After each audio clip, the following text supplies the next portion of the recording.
When my grandfather passed away, I inherited his old colonial home. It was supposed to be my safe return after years away. But the moment I unloaded the first box, HOA Karen stormed over in her pastel blazer, shouting that I had no right to move in. Before I could respond, she called 911, claiming I was a trespasser in my own house. What she didn't know was that I had every legal right to live there, and that her lies would spark a war that would tear the HOA apart from the inside. The house stood like a monument at the end of Maplewood Lane, red brick, tall oak trees guarding the yard, and the same porch swing where my grandfather used to sit every evening. When the keys touched my palm, I felt the weight of legacy. This wasn't just real estate, it was home. I arrived in my pickup with a U-Haul trailer filled with furniture, boxes, and memories. The neighbors peeked from their curtains, some curious, some welcoming, but one face stormed down the sidewalk with the authority of a dictator. Karen. Pastel blazer, clipboard clutched like a weapon, giant sunglasses hiding eyes that burned with entitlement. She planted herself in front of my truck like a guard dog. "You can't move in here." I blinked, thinking I'd misheard. "Excuse me?" "You heard me. This neighborhood doesn't allow new occupants without HOA approval. Pack up your boxes. You're trespassing." My jaw tightened. "Ma'am, this house has been in my family for 60 years. My grandfather built it. I inherited it legally." She smirked. "Not without my signature, you don't." I thought she was bluffing until she pulled out her phone and dialed 911. "Yes, police? There's a man breaking into a home. He doesn't belong here." Neighbors came out now, whispering. Some shook their heads, clearly embarrassed. Others looked nervous, like they knew what was coming. The cops arrived, sirens slicing the quiet street. Karen practically danced to them. "That's him! Arrest him immediately!" I calmly pulled out my paperwork, the deed, the will, and my driver's license. "Officers, this house is mine. She's wasting your time." They checked, nodded, and turned to Karen.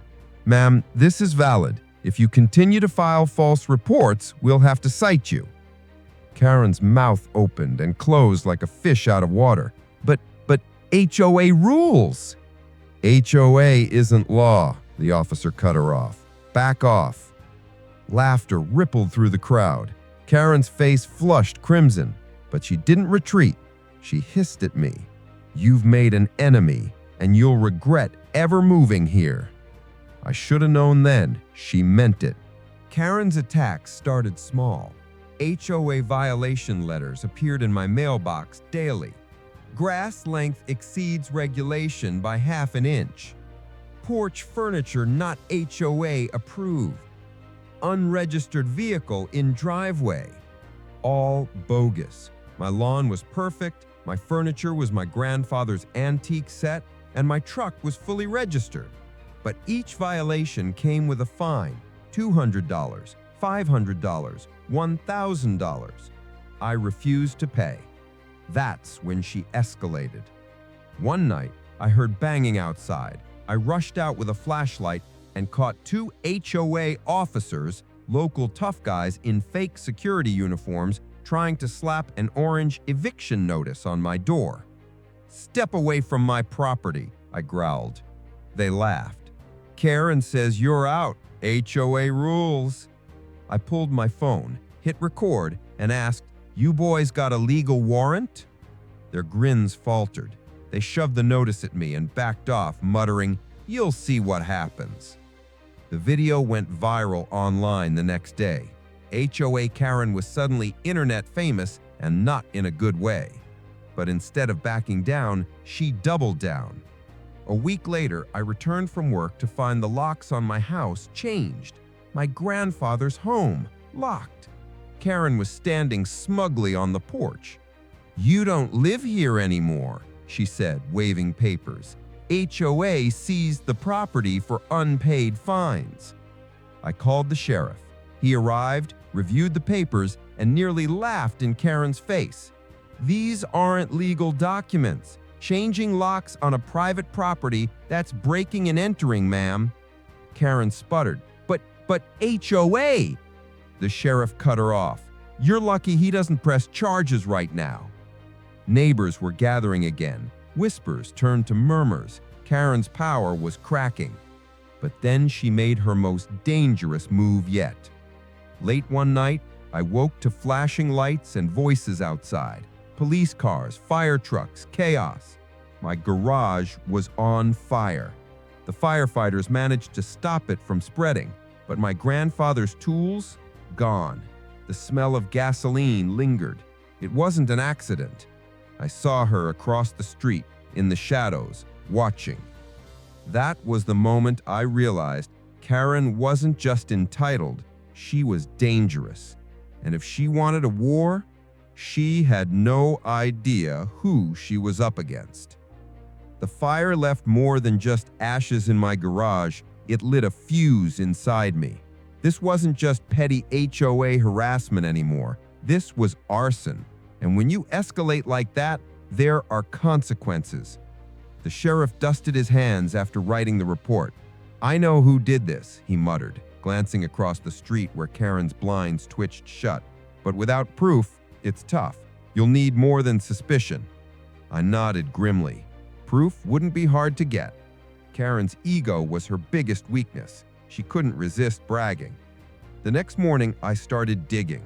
Every HOA has a budget, and my grandfather, being a founding homeowner, kept immaculate records. I opened his dusty file cabinets and found 20 years' worth of HOA meeting notes, budgets, and receipts. Cross-referencing them with public county records, I noticed something off. Tens of thousands of dollars were missing every year. Landscaping costs 3 times the market rate. Security contracts signed with companies that didn't exist. And guess whose signature was on every check? Karen's. She wasn't just harassing homeowners, she was embezzling money. I scanned the documents, uploaded them online, and sent them to every HOA member anonymously.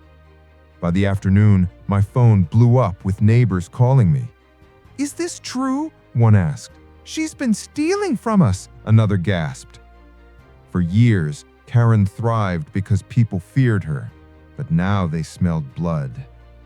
That night, an emergency HOA meeting was called. The clubhouse was packed, tension thick enough to choke on. Karen strutted in with her clipboard like she owned a place.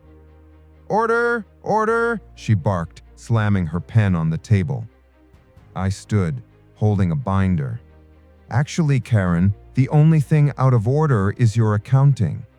I laid down copies of the forged receipts, the bogus invoices, the bank transfers straight to her consulting business. Gasps echoed through the room.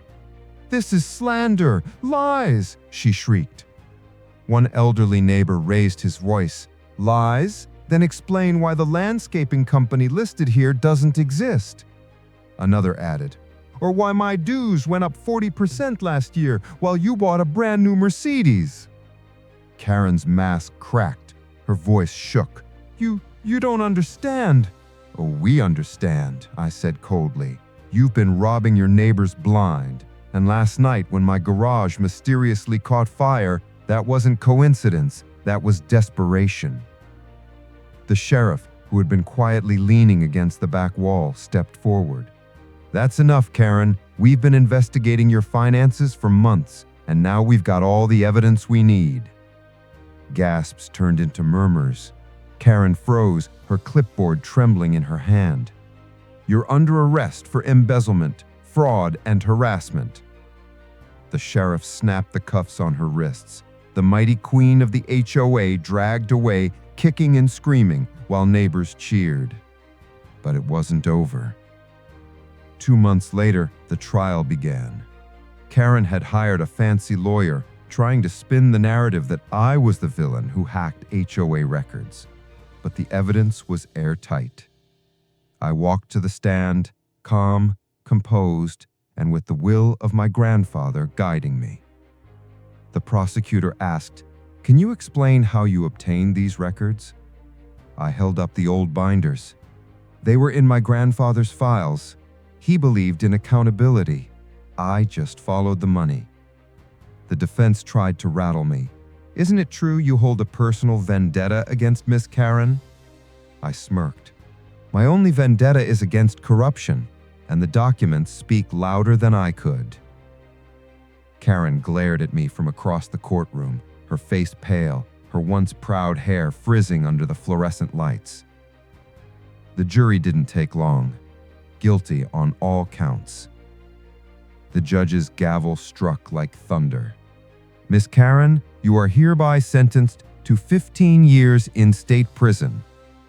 She collapsed into her chair, sobbing as the courtroom erupted in applause. Neighbors hugged me. Some cried. For the first time in years, people felt free. With Karen gone, the HOA board was dismantled. Neighbors voted to dissolve the entire association, returning full rights to homeowners. The oppressive fines, the petty rules, the fake security, gone. I rebuilt my garage with insurance money, but more importantly, I rebuilt trust with the community. The same neighbors who once peeked nervously through curtains now waved when I passed, brought pies to welcome me, even helped paint my fence. One evening, I sat on the old porch swing watching the sunset blaze over Maplewood Lane. For the first time, the house didn't feel like a battlefield.